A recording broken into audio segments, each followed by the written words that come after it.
champion stuff involving what's going on? I'm feeling good, man. Wonderful fight tonight. Down here to support Dazn as well. So, I just wanted to know, catching up after becoming, the new IBO World Champion, what you been up to? What have you been doing, man? I saw the strap. I saw you holding it on social media. Feeling good? Talking my little talk, putting the super bantamweight on notice as usual, But after I got, took a couple weeks off in the gym, I'm looking to go forward and back into the gym Monday. Okay, Monday. And with that being said, is there specific dates or things that they've already been in the works with right now?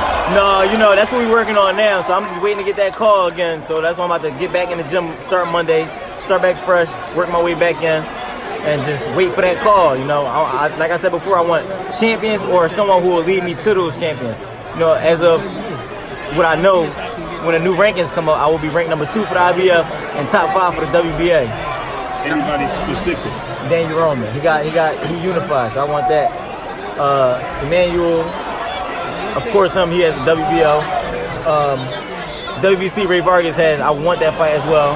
And anybody else who will put me in a position to fight for those titles. I know Eddie's here. Have you went up to him and vocalized like? No, I'm with Al Heyman, so you know how that gets. So you let the business talk at that point. Exactly. At that particular time, do you think to get that fight made, would it have to be a mandatory position because there's networks involved now? It would have to be there's always ways to work things out, So I don't consider it has to be mandatory because things will always be worked out some other way. But like I said, I'm gonna be ranked number 2 for the IBF and top 5 for the WBA. So once I get that number 1 spot for that IBF, then it's curtains from there. I'm gonna go fight in his backyard and take it. It don't matter where I fight at, honestly. And it's not me talking cocky. It's just it don't matter. It don't matter where. It don't matter where we at. The champion of the world, Craig. How has life changed since you became a champion? Life changed. Life changed, man. A lot of opportunities. More doors has opened for me, more light on my career, and it just gave me that hunger that I needed to want and get more belts. So I see you swinging that cutlass around town. Yeah, I see you on the main line with that cutlass. Oldsmobile. Yeah, man. How long you had that? How long? Wow. And we just got the 92 Camaro drop top too, so we're working on that too. Working on that as well. Man, how come no parades in the city, man? I mean, we got 2 world champions. No, we got 3 with Tevin Farmer. Nah, cut it. I'm gonna talk to y'all later on. Come on, you had 3 African American, hard-working young brothers like me, myself, Julian Williams, and Tevin, American Idol Farmer. And it's like I don't know. I haven't looked into it. Just don't know yet. I don't want to blame it on race or none of that, but I don't know. So you're in the Schuler gym, right? Yes. I live right around the corner from there, by the way. How long you been with them in the Schuler gym? Some years. I'm not even sure. I have to check with my trainer on that one. Some years. It's been some time though. Me and Julian from the same gym, so it's been some years. Yeah, I know. With that being said, have you and J-Rock talked after? Oh yeah, for sure. He texted me like the next day, like, yo, we got targets on our back now. We the number 1 guys. Being though we're from Philly, we the number 1 guys, so we have them targets on our back, and we gotta just stay hungry, train 10 times harder. And after Ramadan is over, we right back in the gym. But Monday, I'm back in the gym. I'm coming back a week early. We had plenty of talks. I seen the excitement in him that I never seen before, and it's like I'm happy for him as well as he's happy for me. We recently went to the Deontay Wilder fight as well together, and more interviews and just more excitement and new doors are opening for both of us. So that was kind of amazing. What do you think about that performance that Deontay had, that punch on Dominic Brazil? It was kind of like when Thanos snapped his finger, off the. It was kind of like that. It was a wonderful performance, a wonderful punch, and it seemed like from the beginning of the fight, he just was patient, just waiting for it, setting it up. He was patient. He wasn't as wild as he normally would be. He just set it up real beautiful, and the punch just came. It came right to him naturally. What do you think about a potential fight between Wilder and Joshua? How do you think that plays out? I think in a few years.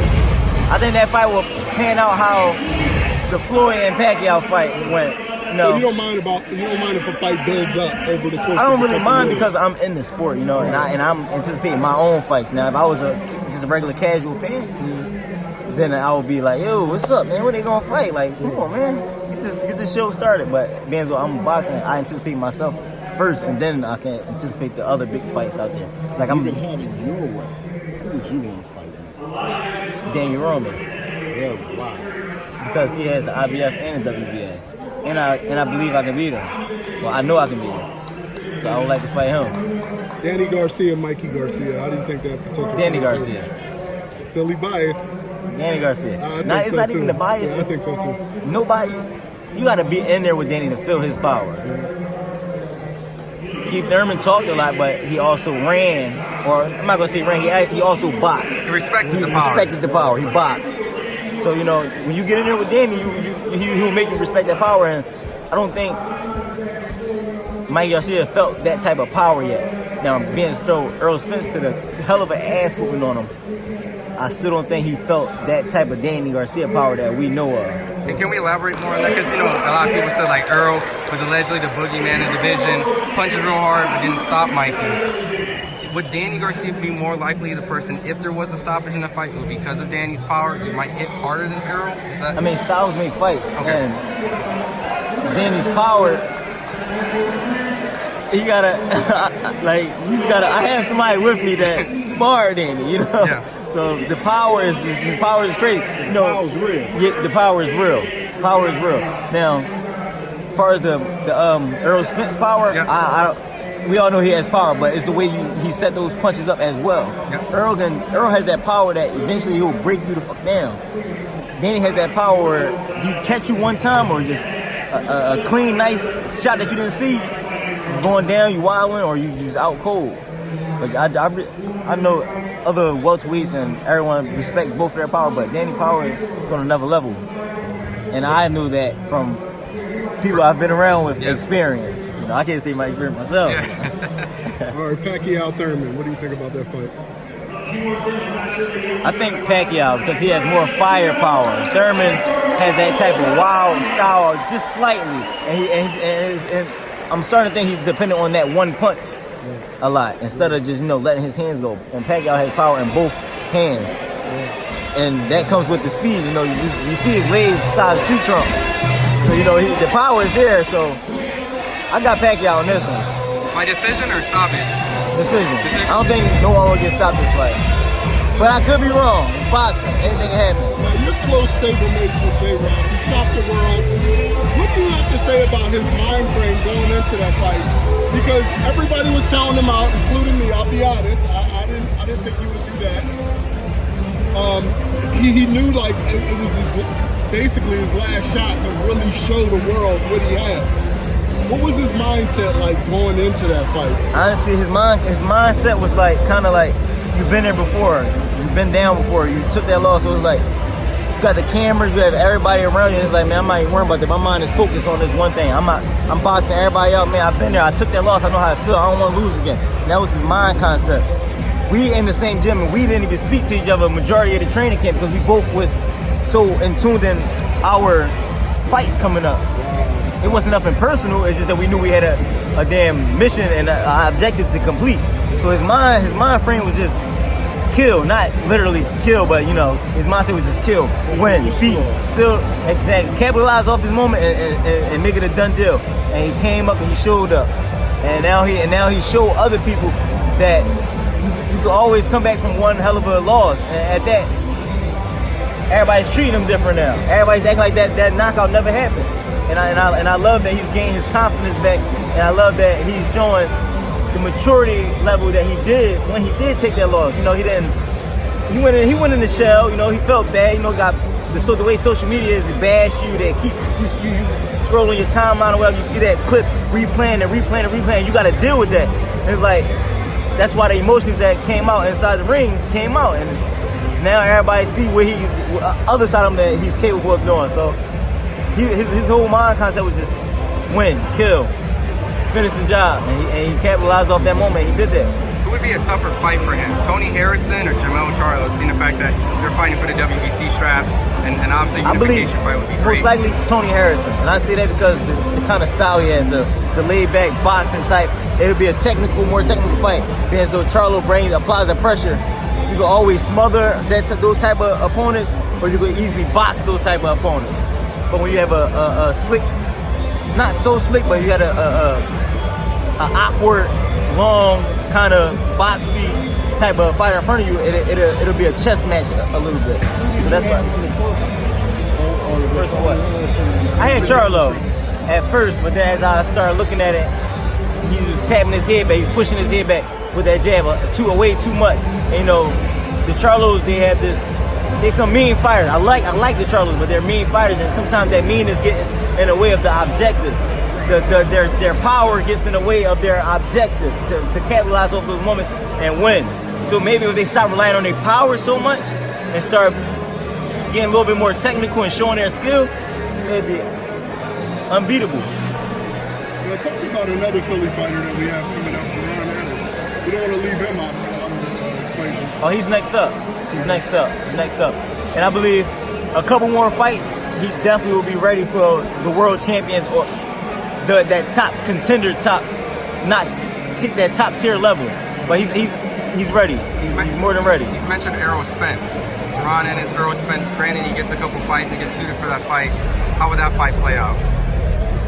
Boots is kind of stringy. Yep. Well, that's what we call him, Jaron Boots Ennis. Boots kind of stringy, but I feel as though like he's long and he can. He's like a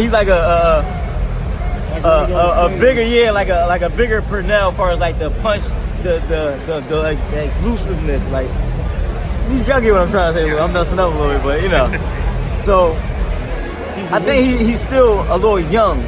He can grow some more. Not taking anything away from him. He's good. He's ready, but he still can grow a little bit more and make sure he's all the way 100% ready before he can jump. You don't want to rush anything before he can jump in there and take those type of fights. But he's ready. Is that style, like, I want to say like tailor-made?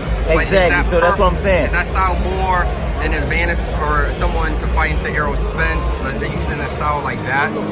I would say so. That style can be more beatable to beat Earl, but at the same time, you can't take away nothing from Earl. He's a world champion, and you never know what he's going to bring. And he's still learning himself, and he still has that grown man strength.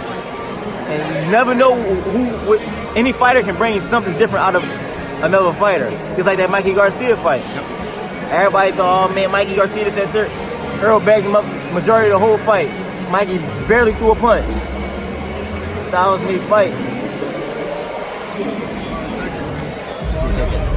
Look, appreciate the time. Social media for the fans, where we can follow your journey and see that nice IBO strap on all your Twitter handles and everything. Cool Boy Stuff.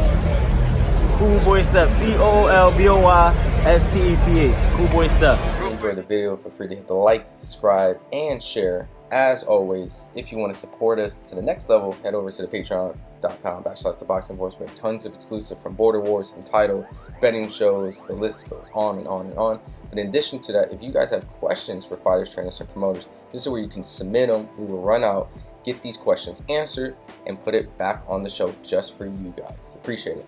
Peace.